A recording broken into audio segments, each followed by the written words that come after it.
Zadnja generacija Toyota RAV4 je po 5 letih že nekoliko utrujena in kupci so neučakani ter že kličejo po novi.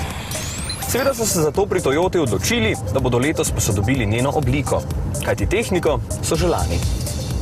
In s to prenovo bo kupcem najbolj tradicionalnega SUV avtomobila na svetu definitivno lažje počakati na naslednika. Pravzaprav so se oblikovalci odločili samo za osvežitev prednjega dela, ki posnema umirjene klasične linije ostalih novejših Toyot. Sicer pa je ta avtomobil v zadnji različici najbolj spodoben in temeljit RAV4 doslej. Notranjost je dobro izdelana, zanimivo oblikovana potniška kabina pa še vedno ponuja veliko prostora vsem potnikom. Udobje je podkovano z zajetnim spiskom dodatne opreme, ki pripada v tem primeru opremi Elegant Cross Sport. Tudi z oblazinjenjem iz kombinacije usnja in alkantare. Tokrat je kljub zatemnjenim stranskim steklom pogled nazaj čist, saj Cross Sport na zadnjih vratih ne nosi rezervnega kolesa. Čeprav lahko marsikoga moti, da se velika vrata odpirajo v stran.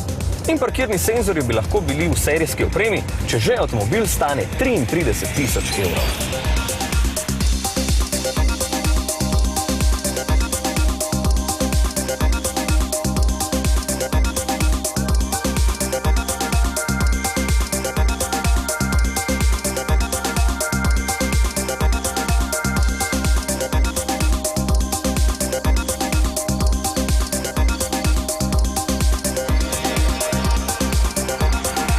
Toyota RAV4 se tudi pelje zelo dobro, čeprav bi bila vožnja lahko mehkejša na slabem asfaltu.